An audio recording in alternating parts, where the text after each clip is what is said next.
2023, c'est un dépôt, donc vous avez eu copie. Ça me prend quelqu'un pour proposer? Oui, c'est un dépôt. oui, Donc, ça me prend quelqu'un pour proposer. M. Turcot, appuyé par M. Gravel, à ma droite, à ma gauche. 4-3, organigramme 2023. Également, vous avez reçu copie. Effectivement, il était assez laborieux. Là, Il y a à faire. Je reprends les paroles de M. Sylvestre. il est complet et exhaustif. Il est complet et exhaustif. Donc, proposé par M. Frigon, appuyé par Mme Falqueur à ma gauche, à ma droite. Ça veut pas dire qu'on le comprend. Ah non! Il a eu copie. Ils ont un an pour leur travailler. Par contre, Ils ont un an pour leur travailler. On a un lac à l'époque. 4.4 décret de population. Également, ben, c'est les nouveaux décrets de la population de chaque municipalité. Donc, il faut dire qu'on n'a pas diminué, en fait, population. Hein.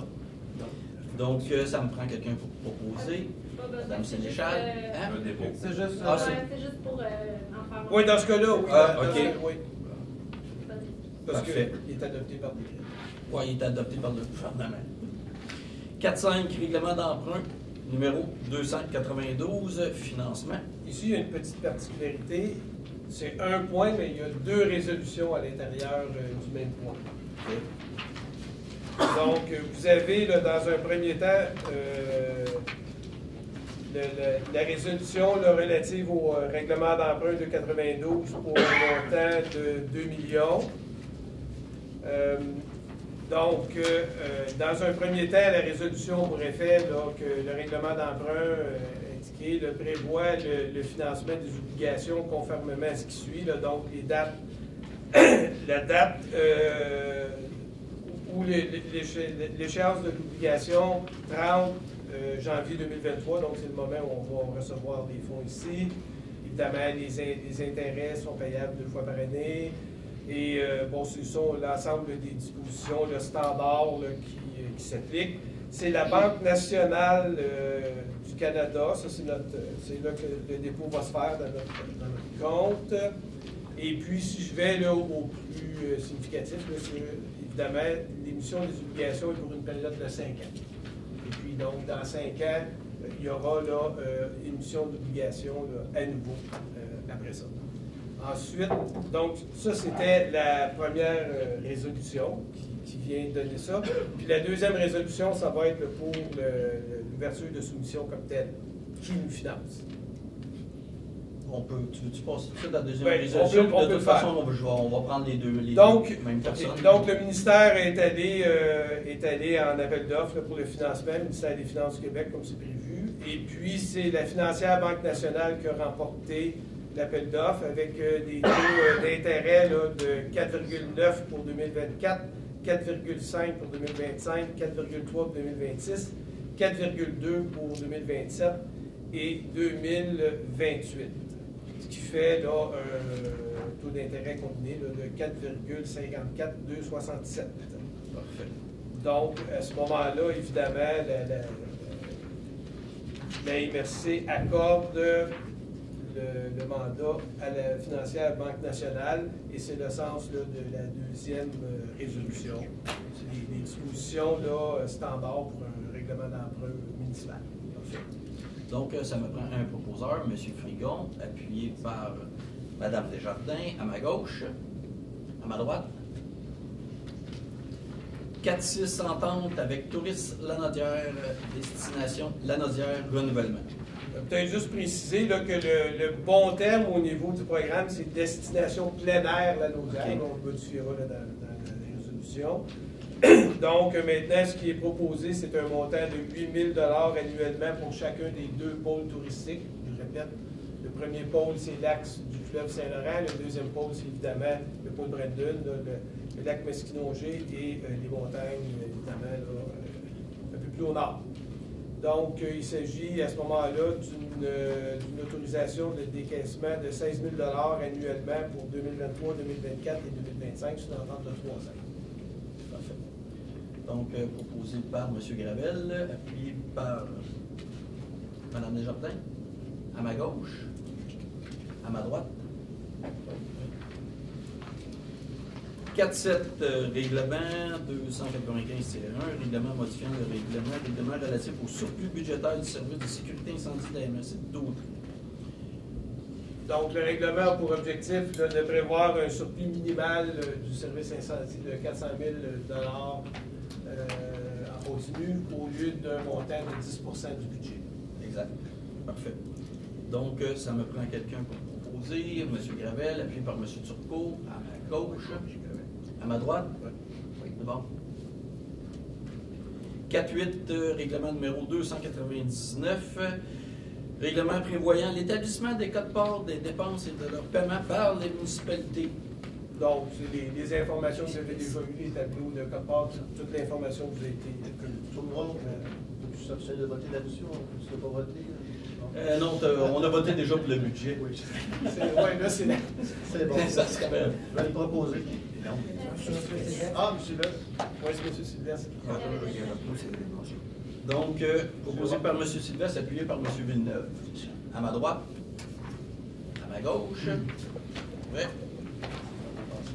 4.9, renouvellement de contrat avec Entretien JMC, Entretien ménager. C'est pour les bureaux ici. Oui.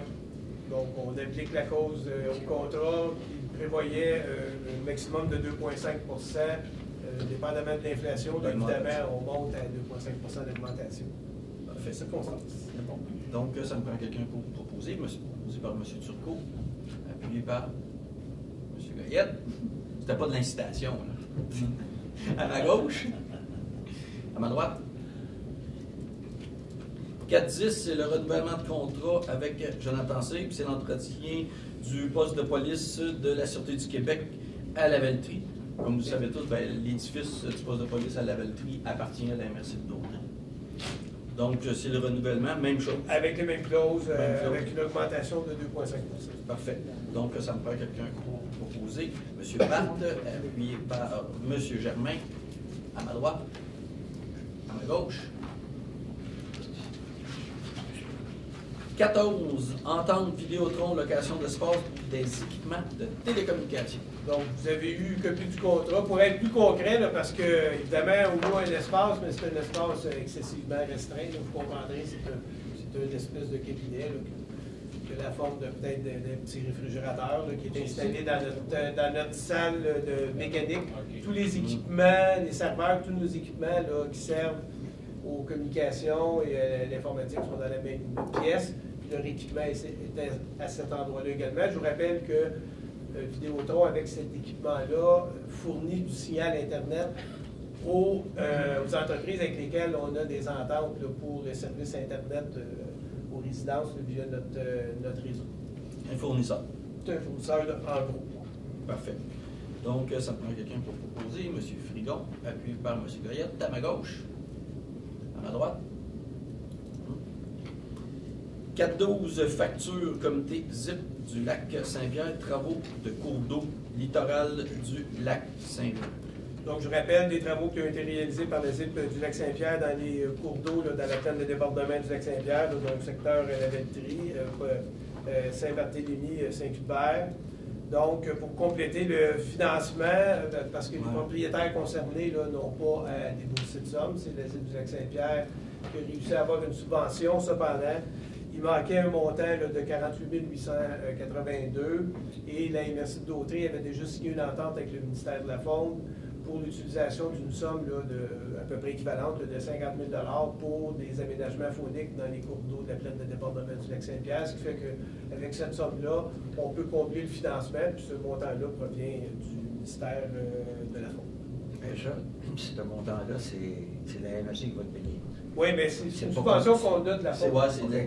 On a eu, c'est ça, c'est une subvention de la Faune qu'on avait pour ça. C'est ça, c'est ça. À l'époque, qui avait été donnée, là, sans savoir à quel moment on l'utiliserait. C'est là. Donc, ça me prend un proposeur, proposé par M. Turcot, puis appuyé par M. Philibert, à ma gauche, à ma droite. 4.13, journée de persévérance scolaire, Gréval. Donc, c'est une journée là, qui est organisée pour, évidemment, favoriser la persévérance scolaire. C'est la journée persévère le 16 février 2023. Donc, Avec cette résolution-là, la MRC s'engage là, à souligner cet événement-là et cette journée-là. Et puis en même temps, on va nommer Joseph Tian, notre personne qui travaille au service de développement économique, qui s'occupe davantage là, des dossiers disons, communautaires là, pour qu'il soit le point de chute là, pour les différentes initiatives ici de la documentation des jours. Donc, ça me prend un proposeur, proposé par M. Gravel, appuyé par Mme Sénéchal, à ma droite. À ma gauche. 4.14. Migration, logiciel de comptabilité. Là, je pense les noms. C'est ça. Ben, en fait, on passe d'un système d'unicité qui est un vieux système de comptabilité qui appartient aussi à PG Solutions parce qu'ils l'ont acquis il n'y a pas tellement longtemps. Il n'est plus supporté, ce système-là. De toute façon, il est désuet. Là.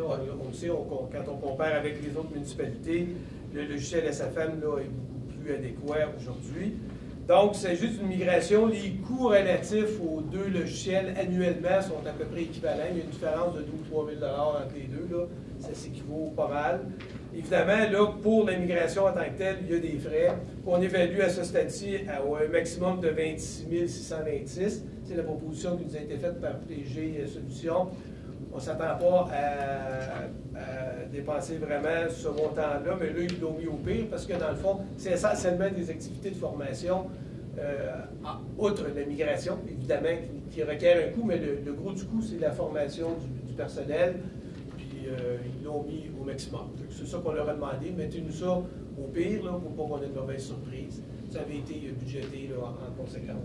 Ce logiciel-là, M. Tremblay, il va servir pour la MRC. Oui.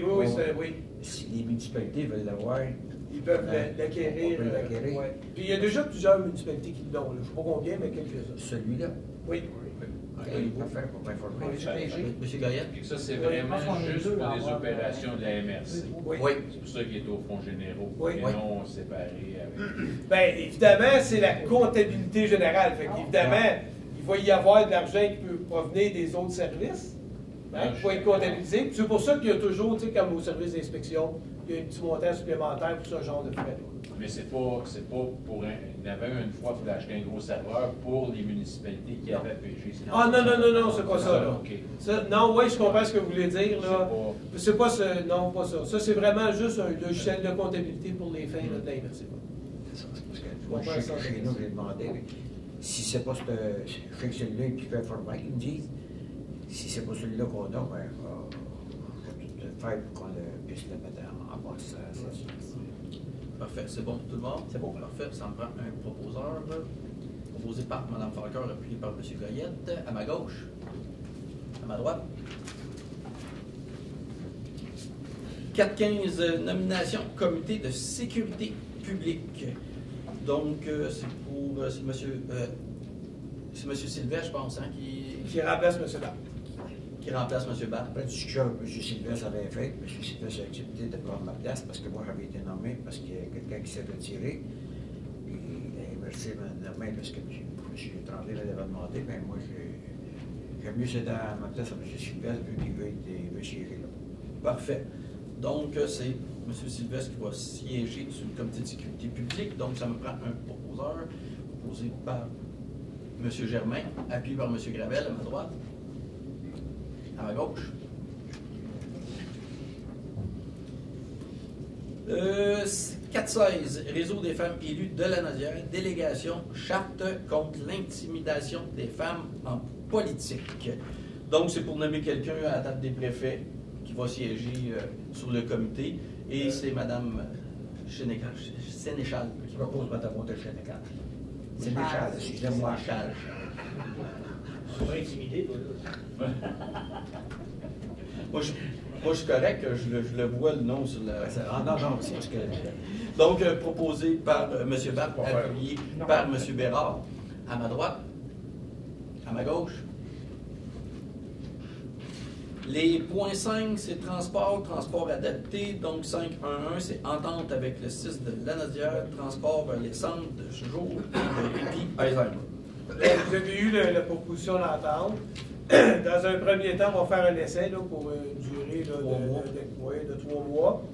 Et puis, si tout va bien, là, on va probablement poursuivre avec eux. On l'a déjà fait là, dans le passé. La différence cette fois-ci, compte tenu qu'au niveau des transporteurs, par moment, c'est un peu serré, on a quand même inclus là, dans le contrat que les clients réguliers, disons, du transport vont être priorisés. Fait que si jamais on arrivait à un moment où on était à court de transporteurs, on serait obligé là, de les aviser qu'on ne peut pas assurer les transports cette journée-là. Parfait. Donc, ça va être proposé par M. Gravel, appuyé par M. Turcot, à ma gauche, à ma droite. 5.2, transport en commun, facturation aux organismes et municipalités. Donc, après discussion à l'interne et avec le conseil, il y a une proposition qui vous est déposée de façon à ce que les organismes puissent être facturés au lieu que certaines personnes qui se déplacent avec le transport en commun doivent payer. Dans certains cas, ça pose problème là, pour certaines organisations. Donc, il y aura simplement un système de facturation qui va être établi. Et puis, bien, vous voyez des paramètres. Il y a quand même certains paramètres qui ont été identifiés. Puis, notamment, bien, il y aura un coût pour l'organisation parce qu'évidemment, ça libère l'organisation de certaines tâches, de certaines problématiques, mais évidemment, de l'autre côté, ça augmente un peu là, les coûts d'administration. Mais si c'est pour le bénéfice de la clientèle des organismes en question, c'est quelque chose qui justifie. Exact. Parfait. Donc, ça me prend quelqu'un proposé par M. Goyette, appuyé par Parker, à ma gauche, à droite. Les points 6, développement économique, on n'avait pas. Point 7, aménagement du territoire, comité aménagement et conformité. Ça, c'est un dépôt, ça me prend quand même un proposeur. OK, donc ça me prend un proposeur, proposé par M. Frigon, appuyé par M. Sylvestre, à ma gauche, à ma droite. 7.2, demande d'autorisation CPTAQ. Il n'y en a pas, monsieur. Pas celui-ci. Parfait. 7.3, certificat de conformité.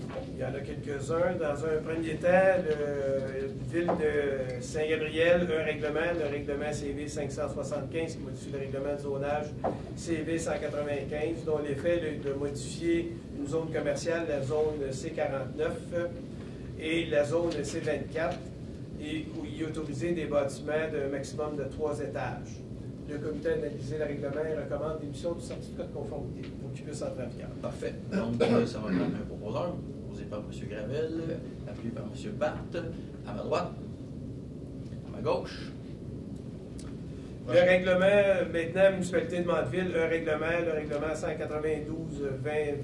192-2022-5 qui modifie le règlement de zonage 192 puis qui a pour effet d'interdire les chenilles sur une partie du territoire. Le comité d'aménagement recommande l'émission du certificat de conformité.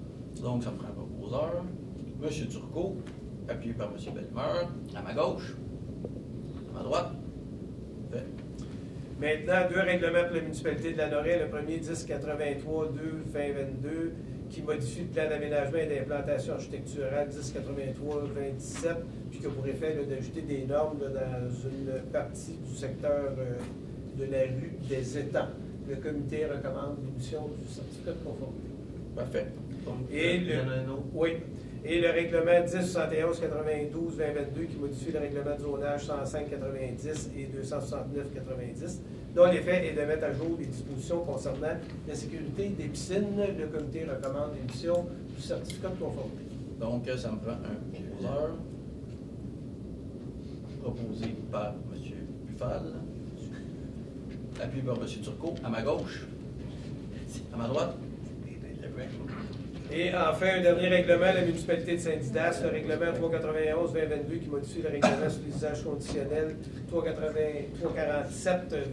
347-2019 et le règlement de zonage 79-89-02 et le règlement administratif 64-1989-06 dont l'effet est d'encadrer l'implantation des établissements d'hébergement touristique que le comité recommande l'émission du certificat de conformité. Donc, un proposeur proposé par M. Germain, appuyé par M. Sylvestre, à ma gauche, à ma droite.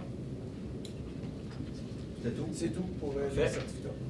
Donc, 7.4 cadre réglementaire concernant les zones potentiellement exposées au glissement de terrain.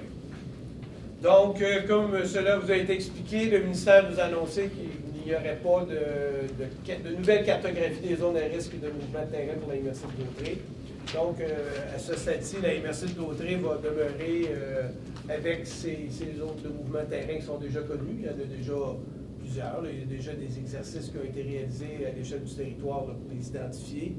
Maintenant, le ministère nous demande d'adopter un cadre normatif, un nouveau cadre normatif pour ces zones-là, et il nous offre la possibilité de travailler avec la MRC de Montcalm et la MRC de Joliette, qui doivent également là, faire une refonte là, de leur cadre relatif aux zones de mouvement de terrain. Le ministère nous avait transmis une lettre là, attendant une réponse de notre part dans les 90 jours, donc on est à l'intérieur des délais.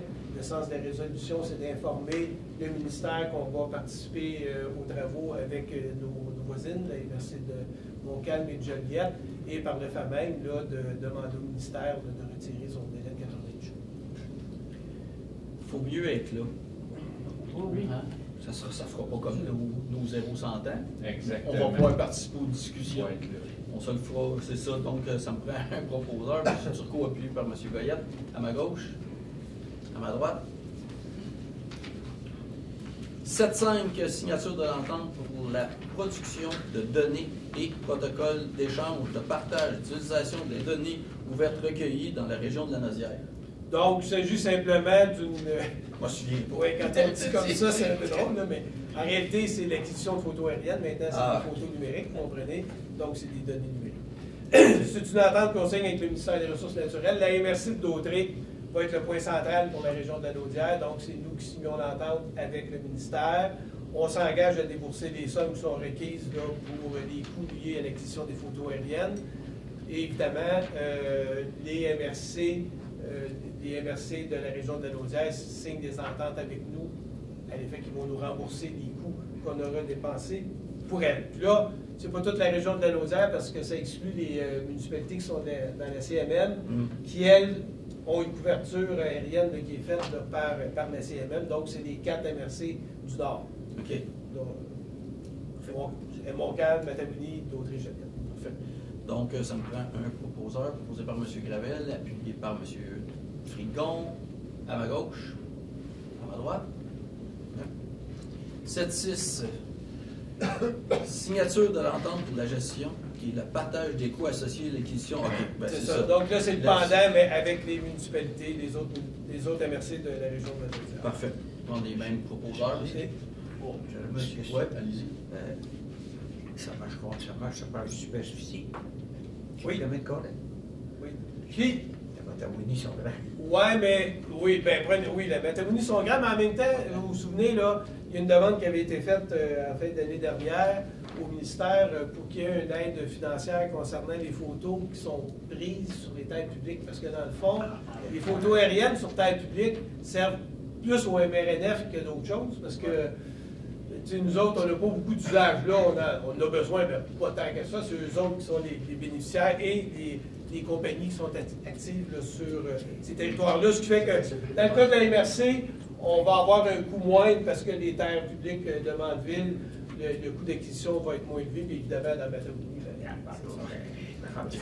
Puis évidemment, on a retiré de la superficie de la MRC de Dautré la municipalité de la ville de la Lavellerie, comme ça avait été convenu, parce que par ailleurs, ils ont une couverture aérienne indépendante.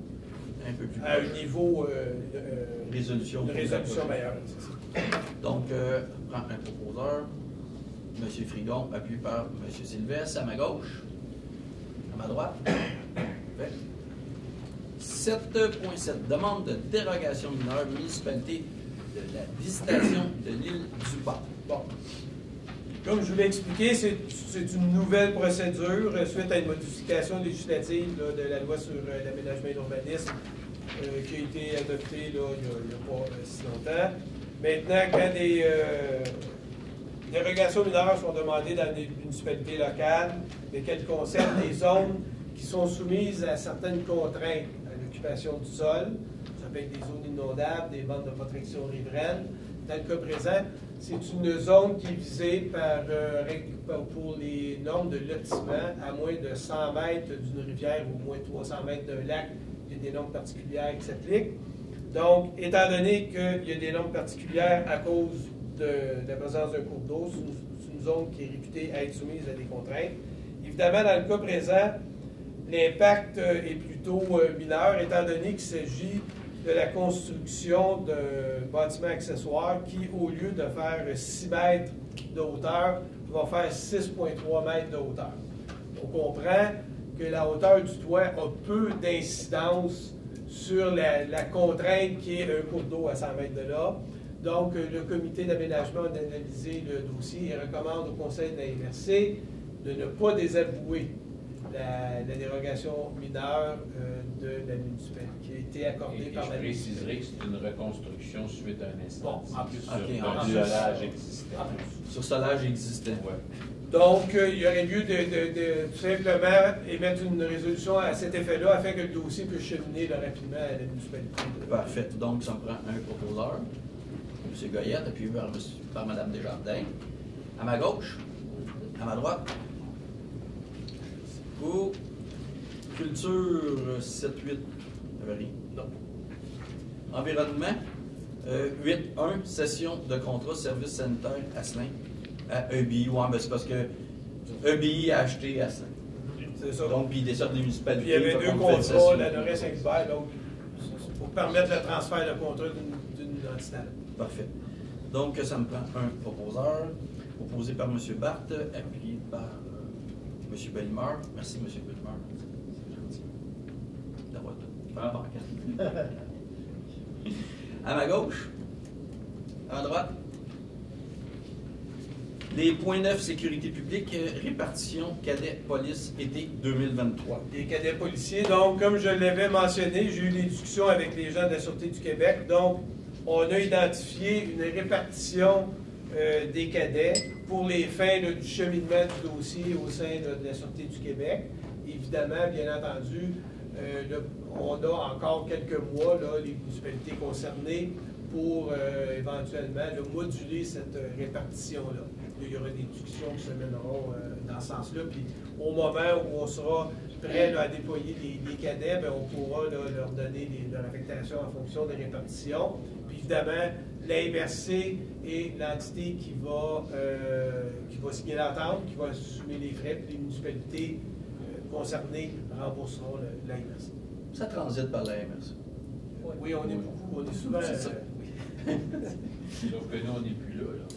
On s'en parle. Ben ça, non, OK, ben c'est comme je l'ai dit. Là, on met des pourcentages pour permettre le chiffre, mais ça n'empêche pas qu'il y ait des ajustements.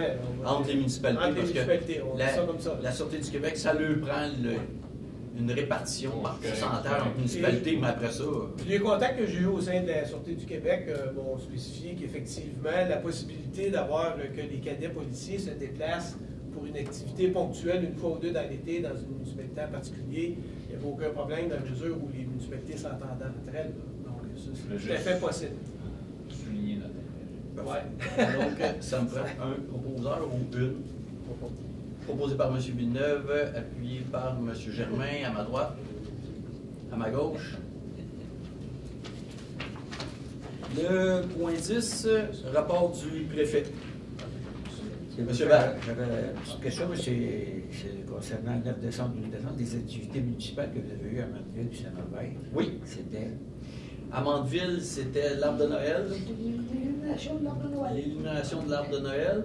Et à Saint-Norbert, c'était, comment tu l'appelles déjà, le coin ado? Zone ado. Dévoilement zone ado. C'était bien. Très intéressant. Zone ado, beau petit coin en plus à Saint-Norbert pour les adolescents. C'était vraiment bien. Vraiment. Personnellement, je suis content que le préfet puisse aller représenter aux municipalités quand ils ont des activités. Non, c'est bien. On avait un bel appui de la table des préfets également. Ouais. Ce préfet était là pour plusieurs chapeaux. Et très bien aussi à Mandeville. C'était très beau. C'était super, c'était très plaisant.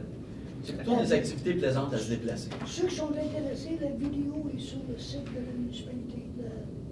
Le décompte avec tous les enfants qui étaient devant l'arbre. Et quand on est arrivé à zéro, le préfet il avait une grande canne en forme de Canne de bonbons. Canne de bonbons. Puis quand il a plongé, c'était... Pareil comme dans un film. Ouais. Ouais, je pense que Ça c'était fait un peu plus. Ça fait des boules de- Parfait. Aussi, il faut dire, puis peut-être à l'ensemble des élus, quand vous voyez des déplacements où il n'y a pas de frais de déplacement, de millage, c'est parce que, nouveau petit principe, non, c'est parce qu'on se déplace avec l'auto électrique du service d'urbanisme de la Valtrie. Donc, à ce moment-là, vous allez voir dans le rapport, il n'y aura pas de kilométrage, évidemment. Je ne veux pas me faire payer du kilométrage, je ne me déplace pas avec mon véhicule. Et en plus, l'environnement, auto électrique. J'aurais juste une petite ajout, si je peux, dans pour notre arbre de Noël. Ce qu'on a fait, on a 125 étudiants à l'école primaire, puis on a coupé des rondelles de bois, on les a apportées, et chaque enfant a décoré sa propre rondelle de bois qui est suspendue dans l'arbre de Noël. Les enfants étaient très fiers. Oui, c'était... Donc, et puis on les a mis une laque dessus pour que ça perdure. On les a toutes récupérées, puis l'année prochaine, on va doubler la quantité de décoration sur l'arbre. Pouvoir doubler la grandeur de l'arbre. Oui, il était de 20 pieds, mais on va le grossir. Parfait. Donc, c'est bon pour tout le monde, proposé par M. Barthes, Oui. appuyé par M. Turcot, à ma gauche, à ma droite. Parfait. Correspondance, on n'en a pas. Service d'incendie, entente intermunicipale établie. Ça a été déposé. S'il y a des questions, on va communiquer avec nous. Entente intermunicipale établie, la fourniture automatique de services pour la protection contre les incendies avec la municipalité de Saint-Damien. Ben ça, c'est tout simplement des ententes, comme vous le savez, qu'on a d'entraide. Quand il arrive quelque chose d'une municipalité voisine, on s'entraide, donc on a des ententes dessus. Donc, ça me prend un proposeur, proposé par M. Gravel, appuyé par M. Turcot, à ma gauche, à ma droite. 12.2, lancement d'appel d'offres sur invitation, acquisition de tablettes véhiculaires. Ben, je pense que tout le monde connaît le dossier. C'est tout simplement, là, pour les gens, c'est des tablettes qui vont être installées. Parce qu'en ce moment, quand les pompiers interviennent dans un sinistre, on est encore avec des cartables. Souvent, on regarde un petit peu ce qui s'est passé à Saint-Roch. Souvent, les pompiers, quand ils se déplacent, ils savent ce qui se trouve dans le bâtiment et les dangers potentiels. En ce moment, on est encore avec du cartable. Là, évidemment, ça va tout être informatisé et automatique. L'appel, quand elle va rentrer, ils vont tout voir. Ils vont voir le bâtiment, les dangers du bâtiment, les itinéraires. On perfectionne, je dirais, notre service d'incendie énormément. C'est bon pour tout le monde, donc ça prend quelqu'un proposé. M. Gravel, appuyé par M. Bérard, à ma droite, à ma gauche. Pas pire à date, hein? Remarquez, pas trompé de gauche ni de droite, hein? Vous allez souvent en côté. Donc, Je préfère vous avez un penchant vers la gauche.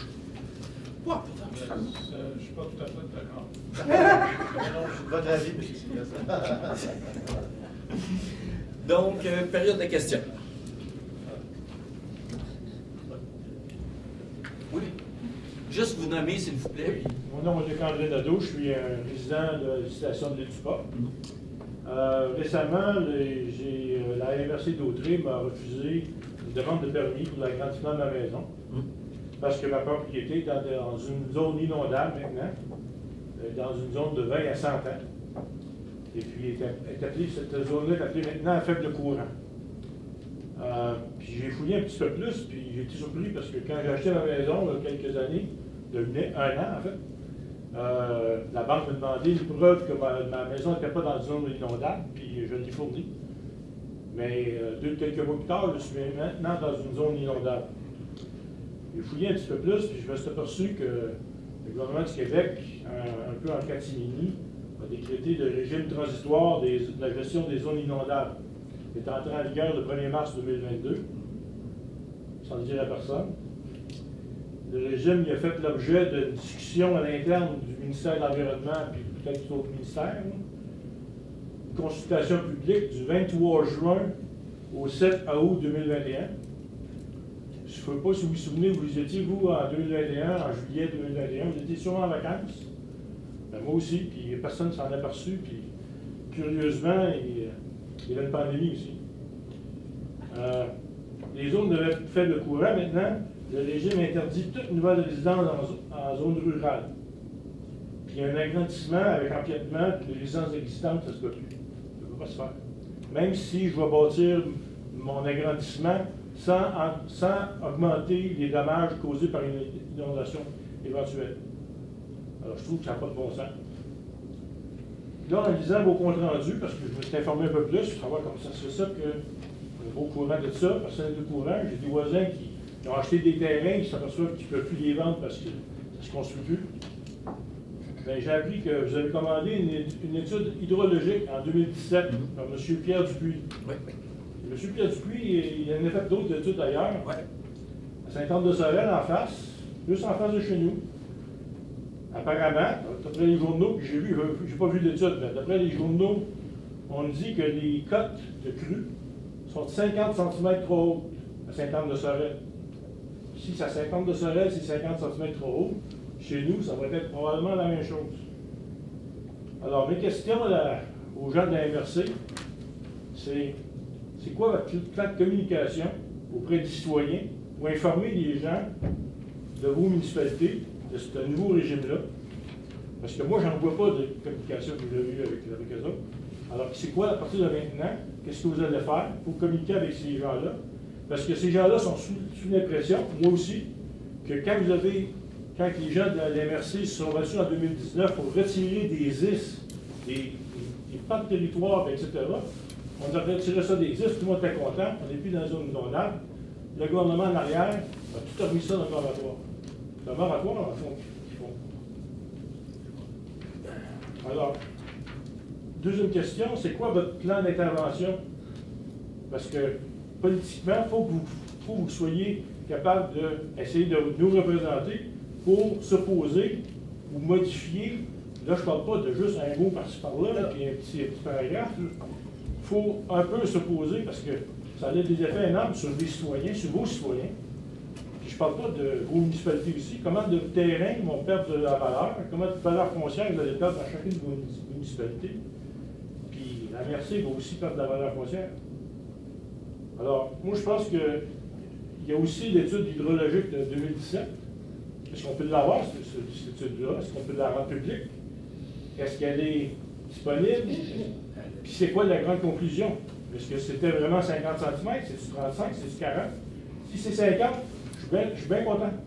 Je suis bien content. Mon terrain est correct maintenant. Il n'est plus dans une zone inondable. Mais comment je fais, moi, pour présenter cette étude-là, puis au gouvernement? Je pense que c'est dans un groupement de vous. Ma municipalité, M. Goyette est avec nous, c'est sûr, mais comment à l'intérieur de la MRC, qui a une voix beaucoup plus grande, on peut faire changer les choses, parce que ça n'a pas de signe du bon sens. Il y a plein de MRC qui ont émis des résolutions. J'en vois pas aucune de la MRC d'Audrey. Oh oui, il y en a émis plusieurs. J'en vois pas dans vos procès-verbaux. Je ne l'ai pas vu, malheureusement. Mais est-ce qu'on peut... Dites-moi qu'est-ce que vous comptez faire à partir de maintenant pour régler le problème. Pour ce qui s'agit, vous pourrez réenchérir si vous voulez, mais pour ce qui s'agit du plan de communication, il faut comprendre que c'est pas la MRC. La MRC, là, les municipalités de la MRC se sont regroupées pour s'offrir un service d'inspection puis pour émettre des permis. Ils se sont regroupés. C'est pas du devoir de la MRC. Donc, c'est vraiment un devoir municipal, c'est aux municipalités à s'occuper de ces dossiers-là. Ça, c'est super important parce que des gens pensent que la MRC n'émet pas le permis, mais non. Le service d'inspection de la MRC est au service des municipalités et c'est un service que les municipalités se sont payées ensemble. Donc, ça ne relève pas directement d'ici. Donc, nous autres, c'est beaucoup de l'information, ça vient de la municipalité, comme je sais que M. Goyette vous en a sûrement donné énormément, parce que M. Goyette m'a aussi beaucoup informé, m'en a appris beaucoup dans ce dossier-là. Puis, ce qui est important, c'est que c'est un dossier vraiment qui est municipal. Puis, je pense que vous le savez, c'est des réglementations provinciales. Moi, ce que je vais vous répondre dans la MRC, la cohésion qu'on a ici, puis l'entraide qu'on a, la journée, parce qu'il faut faire les choses comme il faut. Puis, on a fait des résolutions, puis je pense que même l'étude qui a été faite montrait que les codes du gouvernement n'avaient pas de bon sens. Puis on l'avait envoyé, hein? Moi, j'ai vu un rapport dans un de vos procès-verbal qui dit que les cotes sont erronées. Exact, exactement. Donc, Mais entre 30 et c'est erroné du bon sens. nous autres, c'est à peu près 40 cm surélevé, grosso modo. Mais on est d'accord que 40 cm, c'est énorme. C'est énorme. Ce que je peux vous dire, c'est que la journée que des municipalités vont faire des démarches vis-à-vis du gouvernement, je sais que M. Goyette, je pense que vous avez déjà une rencontre avec Mme Proulx, on va y aller dans l'ordre des choses parce qu'il faut combattre un petit peu ensemble vis-à-vis du gouvernement, mais c'est un méchant bateau à faire. Puis oui, ça a été fait hyper rapidement, il y a des endroits, ça n'a aucun bon sens. Mais je pense que la journée que M. Goyette va demander l'appui des municipalités ici, je pense qu'il faut être excessivement stratégique dans notre façon de faire les choses. La journée que M. Goyette va le demander, puis qu'il va demander une rencontre de la région, je peux vous assurer que la MRC va être là. Mais il faut comprendre, par contre, hein, que ce n'est pas une responsabilité MRC. M. Sylvain, je pense que vous voulez intervenir? Oui, j'ai travaillé avec Pierre Julie sur le GIS. À Saint-Barthélemy, je vous confirme que c'est 50. Parfait. Chez nous, 50, là, pour vous expliquer vite, il n'y a pas de temps chez nous. Ça va passer moins de 1 degré. Alors, mettez 50 cm sur 1 degré. Vous voyez, ça dépasse. Et là, vous tombez dans des expropriations déguisées. Il faut appeler un chien. Et nous, les agriculteurs, perdent beaucoup de terrain. Les riverains également. Mais ça, le ministère est très, très au courant. Ils connaissent très bien le rapport de Dupuis. Mais il y a quelque chose qui se passe à l'intérieur du ministère. Les cotes ne sont pas, les cotes corrigées, qu'on nous dit, ne sont pas arrivées. Mais on s'en va plutôt, M. Tremblay, vous me corrigerez, on s'en va plutôt vers des zones à risque. Mais il y a sûrement un restant de cote qui va rester là pour évaluer quelque chose. En fait, présentement, on marche encore sur le vieux rapport Lapointe. Oui, les cotes de 90. Qui a été, dont les dérogeurs-là, M. Dupuis a démontré, donc c'est peut-être plus d'actualité. Le ministère est censé, mais ça fait déjà un certain temps qu'ils nous promettent ça, par section du fleuve, disons, là, comme ça, d'avoir des normes adaptées. C'est comme ça qu'ils nous ont présenté ça à l'époque, suite aux inondations. Et puis ça, ce travail-là, nous, on n'en a pas, on n'en voit pas les signes. Ça ne semble pas bouger rapidement au niveau des cotes, parce que le problème central, il est là. Il y a des zones inondables, on le sait, mais le problème, c'est qu'elles sont beaucoup trop vastes, justement, parce qu'on a très peu de pente. Ici, 50 cm dans le Grand Canyon, personne ne s'en est Comme chez vous. Ici, ça a des effets. On a adopté des résolutions. À l'époque, quand il y a eu les consultations publiques, ici, l'équipe a fait un travail là-dessus. Puis il y a eu un avis qui a été produit par la MRC de Dautré qui concernait davantage le secteur là, de plaine de débordement du lac Saint-Pierre. Parce qu'on a des zones inondables ailleurs, mais qui ne sont pas touchées de la même façon. Donc ça, et il y a eu des représentations qui ont été faites de la part d'élus. J'ai participé personnellement à des rencontres avec un sous-ministre. Donc, ils sont tout à fait au fait de ça. Maintenant, bon, on pourra, peut-être les élus pourront parler de stratégie. Ils sont tout à fait au fait.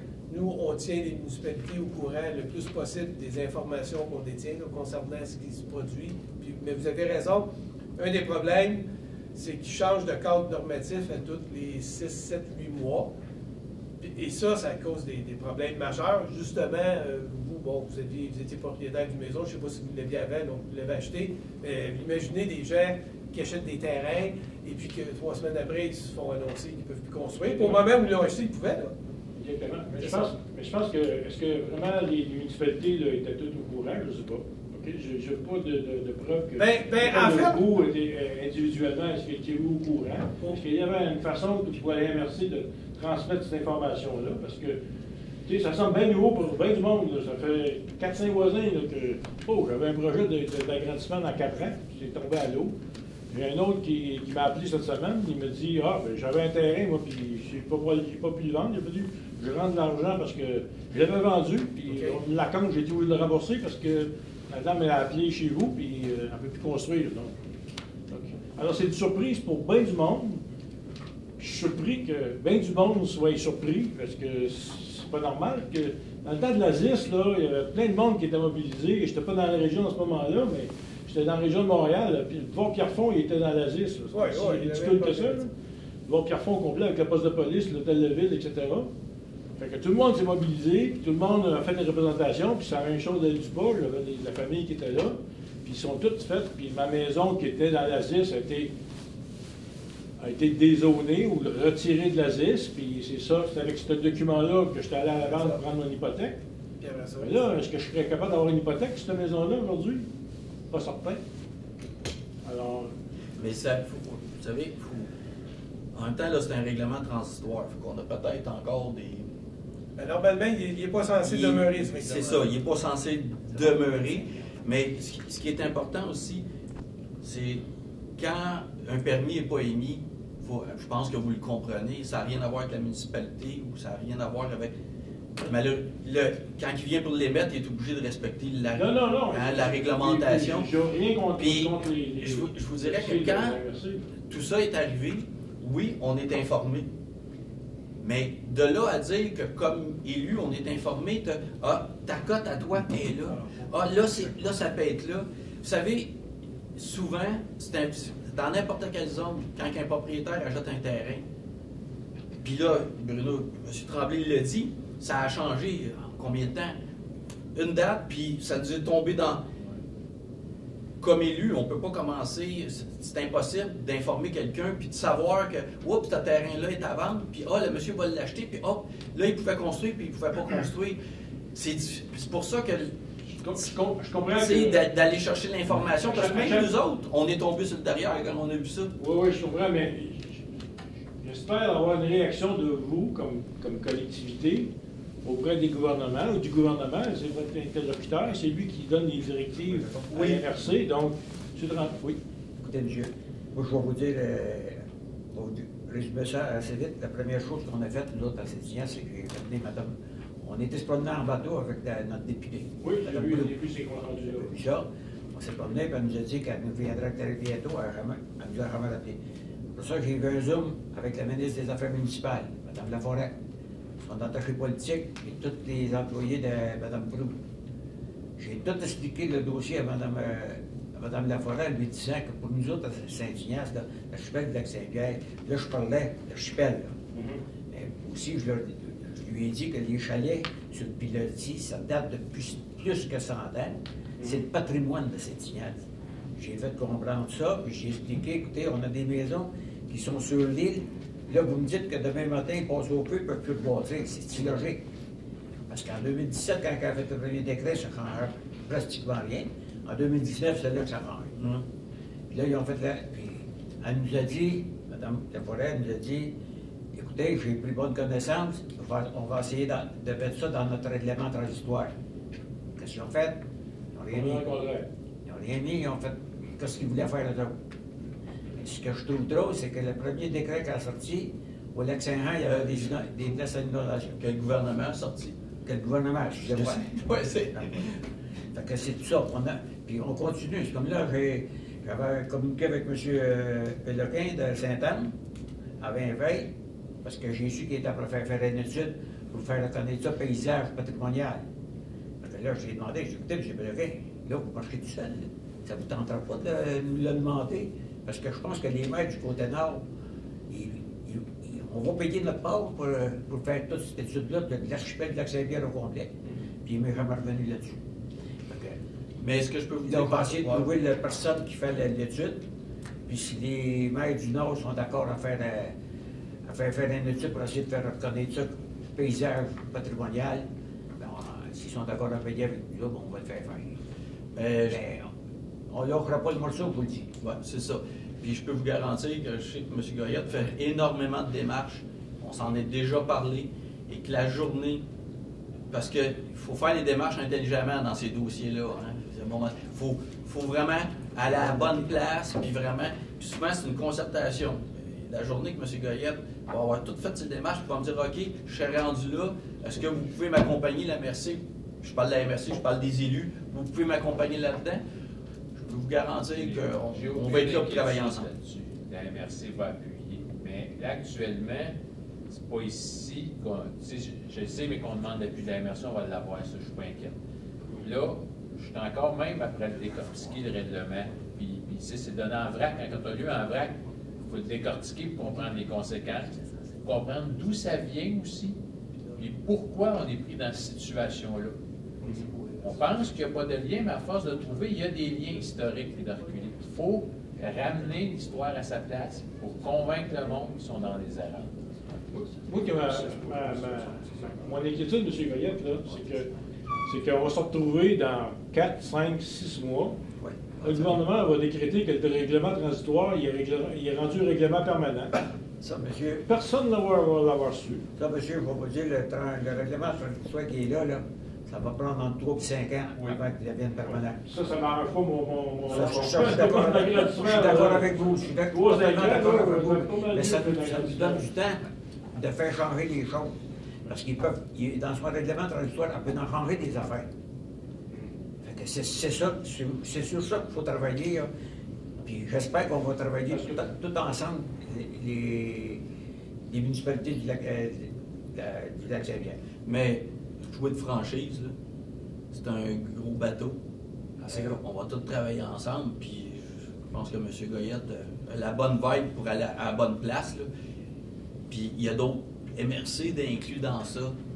Mais je vous le dis tout de suite, faire changer ça, si vous pensez que ça va se régler en 6 mois, impossible. Impossible. Commence à avoir une couple d'années d'expérience, là.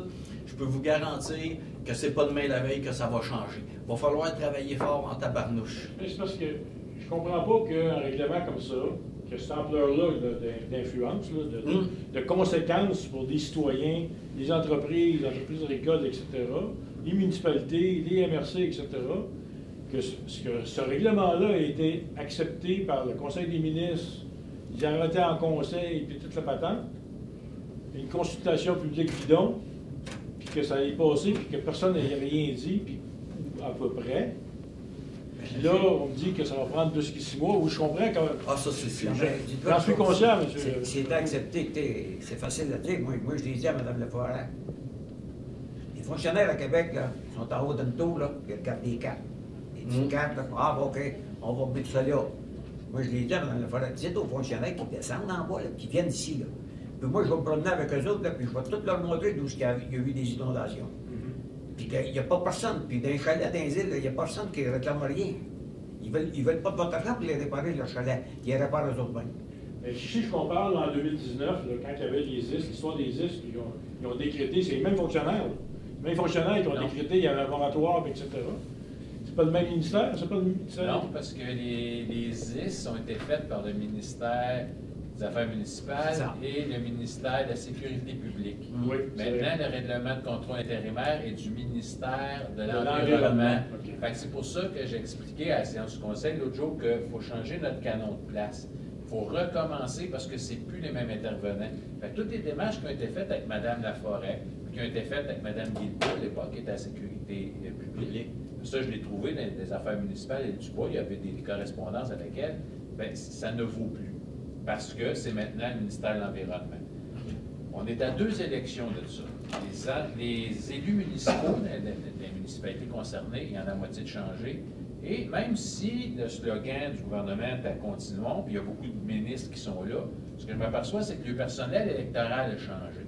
Fait qu'il faut recommencer. Et même, un exemple, le ministère de l'Environnement a été fusionné avec les fonds des parcs. Fait qu'il y a quand même du nouveau monde, puis des nouvelles portes à frapper qu'il faut découvrir, les convaincre et les amener à notre point de vue. C'est plus là qu'on est. C'est-à-dire qu'il faut recommencer les démarches, il faut recommencer la campagne de séduction avec ce monde-là pour les amener à comprendre notre point de vue. Parce que si je compare à cette période-là, même si c'était pas le même ministère, je suis d'accord, mais je pense que c'est la notoriété publique, c'est le public, qui est la mobilisation publique qui a vraiment fait changer les choses en moins de 6 mois. Parce qu'en 2019, quand ils ont émis l'U4, ça n'a pas été long que de Pierrefonds aller jusqu'à Québec, là, ça ruait dans les brancards partout. Là. Les municipalités, les citoyens, les MRC. Puis c'est ça qui a fait changer le gouvernement. Ils ont dit, OK, on va mettre une période de changement, puis ils ont retiré des zones, puis ils ont retiré des zones. Je suis d'accord, M. Goyette, que ce n'est pas les mêmes personnes, je pense que la méthode de mobilisation, là, je pense qu'il faudrait peut-être l'utiliser quelque part, peut-être pas tout de suite, mais ce gouvernement-là, là, je ne sais pas si vous savez, là, mais il fonctionne juste au public. S'il y a une enquête, là, le jeudi soir, l'enquête à Radio-Canada, le lendemain, le ministre se répond. Là. Puis s'il n'écoute pas l'Arcan le matin, mais il va avoir aussi la même chose. C'est ce genre de réaction-là ce gouvernement-là. Puis les fonctionnaires, ben, j'ai l'impression que les députés, ils ne savent même pas qu'est-ce qui est adapté. Non, mais on est réaliste que la problématique, c'est qu'ils ont fait quelque chose d'uniforme à travers le Québec. Ils sont arrivés en 2019, hey, là, ça presse, il faut revoir nos codes 0-100 ans, ça n'a aucun bon sens. Ça a été fait super rapidement, sans tenir compte de chaque territoire et des problématiques de chaque territoire. C'est vrai, vous autres, vous n'avez pratiquement pas de pente, nous autres, on a de la pente. C'est 20 cm d'une ville à l'autre, n'a pas le même impact. Mais je peux vous garantir que vous avez un bon combattant au bâton. Oui, M. Sylvestre. Il ne faut pas oublier l'orientation politique qui est de ce gouvernement-là suite aux inondations de 19. Suite aux pressions populaires disant le reste de la province ne paiera pas pour les dégâts qui sont là. Donc, la révision de la culture politique, il ne faut pas l'oublier. C'est clair que le règlement vise, puis ils disent un des premiers préambules, je pense qu'ils disent qu'ils veulent diminuer, minimiser les risques de dommages aux citoyens, puis évidemment aux municipalités, puis au gouvernement, dû à des inondations. Mais actuellement, là, il ne permet même pas des constructions qui n'augmentent pas ce risque-là de dommages. Oui, puis pour en rajouter pour vous, aujourd'hui, là, il y a des possibilités de construire un bâtiment sans qu'il y ait de dommages, même s'il est inondé. Il y a des ciments qui peuvent être faits exprès pour ça, pas d'ouverture. Tu mets un peu de bio, puis ça ne touche jamais à la maison. Oui, mon agrandissement, je peux le mettre au-dessus de 30 cm au-dessus de la zone. C'est en plein ça. Nombre de clous théorique, parce que c'est rendu théorique, parce que c'est 50 cm trop haut. Mais vous voyez, on se comprend tout le monde, là. Oui, mais l'histoire, c'est que... Mais tu sais, la MRC, quand il y a un inspecteur, il applique la réglementation, même si des fois on se dit que ça n'a pas de bon sens, c'est provincial, mais on comprend très bien. Oui, je pense on va être c'est là sûr avec que c'est ça, c'est pas... Les officiers de la MRC, ils font le travail, puis je n'ai rien contre ça. Sauf que, actuellement, on a déjà avoir de l'information, OK, parce que les cartes que la MRC utilise actuellement, là, ben moi, on m'a envoyé une petite photo de mon terrain, mais ça ne réfère à aucune carte que je peux trouver sur Internet qui dirait que la moitié de Dupas ou le 3/4 de Dupas est inondable. Elle n'est pas disponible, cette carte-là. Elle n'est pas disponible, cette carte-là, nulle part.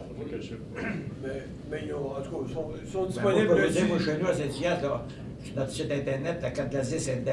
C'est pas cette carte-là qui est utilisée, M. Barthes. Je peux vous garantir que ce n'est pas la carte qui est utilisée actuellement depuis le 1er mars 2022. Mais je vous garantis ça.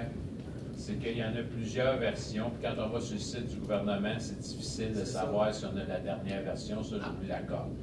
Mais la carte est vraiment sur le site du gouvernement.